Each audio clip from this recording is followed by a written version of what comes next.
Today in this video, I'm going to talk about what maintenance and repairs I've done to this truck. So this is a 2012 Tacoma. It's got the V6, and me personally, I want it to last as long as I can. I want to get the most out of this truck, and that's really going to depend on what maintenance you're doing. So I'm going to talk about what I've done, what maintenance and repairs I've done. And so if you're watching this and you have a second gen, or if you're thinking of getting one, these are some things you might want to consider doing to your truck. So yeah, let me get into it. So as far as routine maintenance, I do oil changes every 5,000 miles, right around that figure. I like to be conservative with it. I don't know if this truck burns oil, so me personally, I like to change the oil every 4,000 miles. That's up to your preference. I prefer to do it sooner than later. But along with that, I also do tire rotations, and I also make sure to grease the ball joints, because ball joints are not cheap to replace, or if you do it yourself, they're not easy to replace. So I like to grease them, kind of get the most out of them. And every now and then, I also like to clean the throttle body and MAF sensor. And it's not like your truck is gonna stop working if you don't clean it, but I've noticed that it definitely runs better and it accelerates better when you clean it. So if you've never cleaned your throttle body and MAF sensor and then you clean it, you're gonna notice a big difference on how it accelerates. And I personally, I like to do it every now and then. It takes like 10, 15, 20 minutes maybe, but it's definitely worth it every now and then. So I've also added a UniFilter. Now that filter right there, originally it came with like a little sponge, and that sponge can break down over time as it gets old. It can get worn out and it can get sucked into your engine, so you don't want that. So especially if you're getting into higher miles, if you haven't changed that, I recommend you change it. Check it out. You want to get this little filter right here, and then this is the cover that goes over it.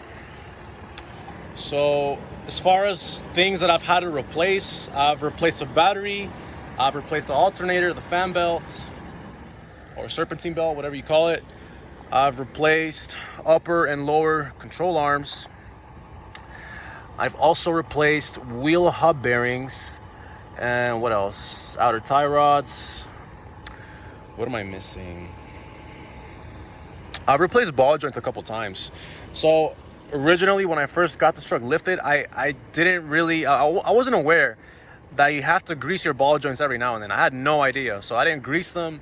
And so the first time they went out pretty quick, and so I had to replace them right away, which kind of sucked, but hey, now I know better. So now I grease them every time I do an oil change. Now, as far as suspension components, really the main things that I've had to replace on this truck have to do with suspension, and that is because I have bigger tires, heavier wheels that are gonna wear those things out a lot quicker. So obviously, if you have a truck with stock wheels and tires, you're not gonna deal with that as much. But me, because I've had bigger wheels, I've had to replace things more frequently that you wouldn't in other trucks. So that is something to keep in mind. So right away after I got this truck, I replaced the spark plugs. I did a transmission fluid drain and fill, and I also did a coolant flush. And along with the coolant flush, I also replaced the coolant thermostat and installed a new radiator cap. Those are little things that didn't really need to be replaced. I was just kind of doing it to be more cautious, I guess. Just kind of doing it as preventative maintenance. So those are little things that I guess I didn't have to do, but I was just being cautious, so I went ahead and did it.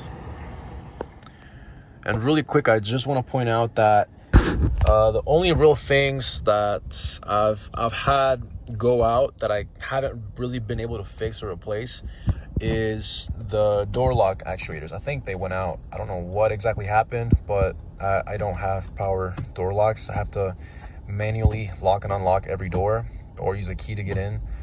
And then also my turn signals. The front turn signals are not working. The ones in the rear work just fine. The ones in the front are not cooperating. So those are honestly the two main things that I haven't been able to fix. But that's pretty much it, really. Okay, so I will list everything in the description, but just to summarize, I do oil changes every 4,000 miles, and every time I do an oil change, I do tire rotations, I grease the ball joints, and also every now and then I will clean the throttle body and MAF sensor, just kind of keep up with acceleration, you know, just keep it running good. And I've also replaced the battery, the alternator, and serpentine belt. I've also replaced ball joints, control arms, outer tie rods, wheel bearings. What else?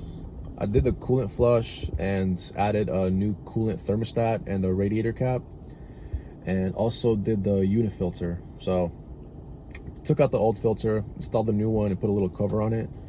What am I missing? Spark plugs and a transmission drain and fill. I think that's pretty much it.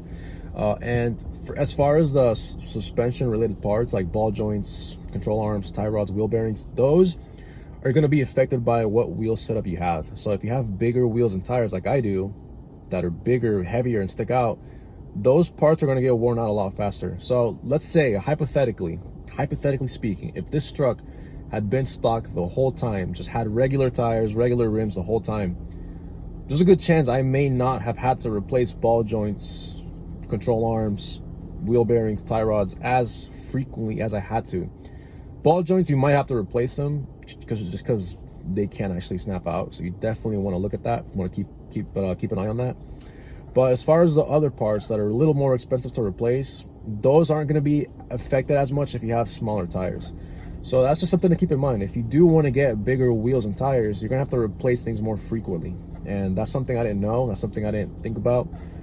So that's pretty much it for this video, guys. Let me know what y'all think. Comment below. Feel free to check out my Instagram or any of my previous videos to see what mods I've done to this truck.